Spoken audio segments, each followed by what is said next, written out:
Saya Dandi. Dan saya Nashka. Pada kesempatan kali ini kita akan membahas mengenai lower urinary tract symptoms berdasarkan pada European Association of Urology. LUTS merupakan kumpulan gejala saluran kemih bagian bawah, termasuk yaitu kandung kemih, uretra, dan juga prostat pada pria. Hal yang pengen diketahui bahwasanya LUTS bukanlah merupakan suatu diagnosa, melainkan suatu kumpulan gejala di mana satu gejala bisa menyebabkan banyak sekali keluhan yang dirasakan.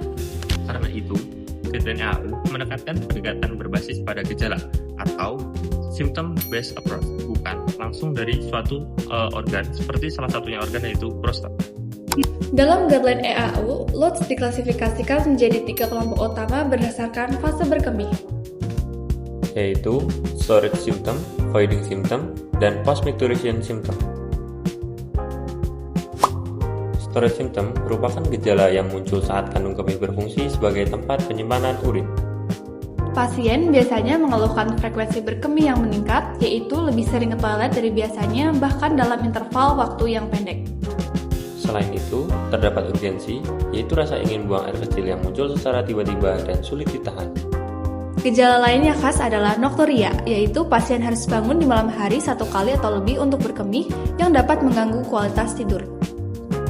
Pada kondisi tertentu, juga dapat terjadi inkontinensia urin, yaitu keluarnya urin tanpa disadari. Selanjutnya adalah voiding symptoms, yaitu gejala saat proses pengeluaran urin. Pasien dapat mengalami histensi, yaitu kesulitan untuk memulai berkemih. Aliran urin juga bisa menjadi lemah, serta tidak sekuat biasanya. Selain itu, aliran dapat terputus-putus atau intermitensi, dan pasien seringkali harus mengejan atau straining untuk mengeluarkan urin. Yang terakhir adalah post-micturition symptom, yaitu gejala yang muncul setelah selesai berkemih. Pasien sering mengeluhkan rasa tidak lampias, seolah-olah kandung kemih belum kosong sepenuhnya. Selain itu, dapat terjadi post-void dribbling, yaitu keluarnya tetesan urin setelah selesai berkemih. Perlu diingat bahwa LUTS merupakan sifatnya multifaktorial, di mana tidak hanya satu penyebab penyakit saja yang menyebabkan LUTS terjadi. Beberapa penyebab LUTS adalah yaitu seperti benign prostate hypertrophy atau bisa disebut BPH, serta adanya ISK, infeksi saluran kemih, dan adanya overactive bladder, serta bisa terjadi gangguan neurologis. Salah satu penyebab LUTS yang tersering adalah pada seseorang yang usia lanjut merupakan BPH atau benign prostate hyperplasia. BPH adalah keadaan di mana terjadi pembesaran kelenjar prostat yang terjadi akibat adanya hiperplasia sel di zona transisional prostat. Seiring bertambahnya usia, jaringan prostat mengalami pembesaran yang dapat menekan uretra prostatika. Tekanan ini menyebabkan obstruksi aliran urin sehingga pasien akan mengalami gejala LUTS, terutama voiding symptoms seperti aliran lemah, hesitansi, dan harus mengejan. Namun demikian, BPH juga dapat menimbulkan storage symptom akibat perubahan fungsi kandung kemih yang menjadi lebih sensitif terhadap obstruksi kronis. Perlu ditekankan bahwa tidak semua pembesaran kelenjar prostat menimbulkan gejala. Karena itu, dalam Guideline EAU dikenal dengan istilah benign prostate obstruction atau BPO, di mana kondisi prostat itu benar-benar menimbulkan gejala obstruksi dan juga gejala klinis. Dengan kata lain, tidak semua LUTS disebabkan oleh BPH dan tidak semua BPH menyebabkan LUTS. Untuk menilai derajat keparahan LUTS secara objektif, Guideline EAU merekomendasikan penggunaan International Prostate Symptom Score atau disingkat sebagai IPSS.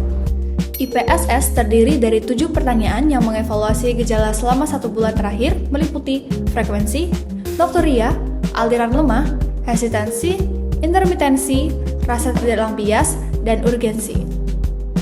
Setiap pertanyaan memiliki skor dari 0 hingga 5, tergantung seberapa sering gejala dirasakan oleh pasien. Total skor kemudian diklasifikasikan menjadi 3 derajat keparahan. Skor 0-7 termasuk ringan, 8-19 termasuk sedang, dan 20-35 termasuk berat. Selain itu, terdapat 1 pertanyaan tambahan mengenai kualitas hidup atau quality of life.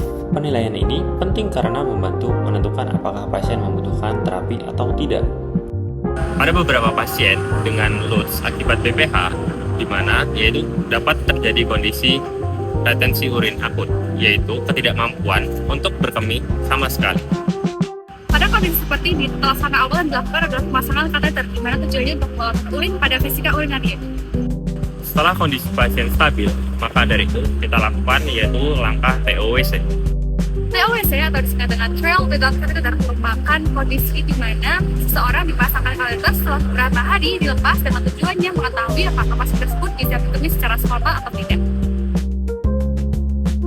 Biasanya, sebelum TOWC dilakukan, pasien diberikan terapi farmakologis seperti alpha blocker untuk meningkatkan keberhasilan berkemih.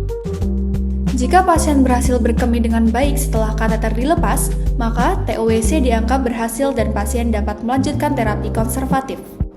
Namun, jika gagal, yaitu pasien kembali mengalami retensi urin, maka kateter perlu dipasang kembali dan dipertimbangkan tata laksana definitif, seperti intervensi bedah. Pendekatan ini sesuai dengan guideline EAU yang merekomendasikan TOWC sebagai langkah awal sebelum tindakan invasif pada pasien dengan retensi urin akibat BPH. Dengan mengetahui klasifikasi LUTS hubungan dengan BPH serta penggunaan IPSS, kita dapat mengetahui dan mengevaluasi pasien secara lebih sistematis.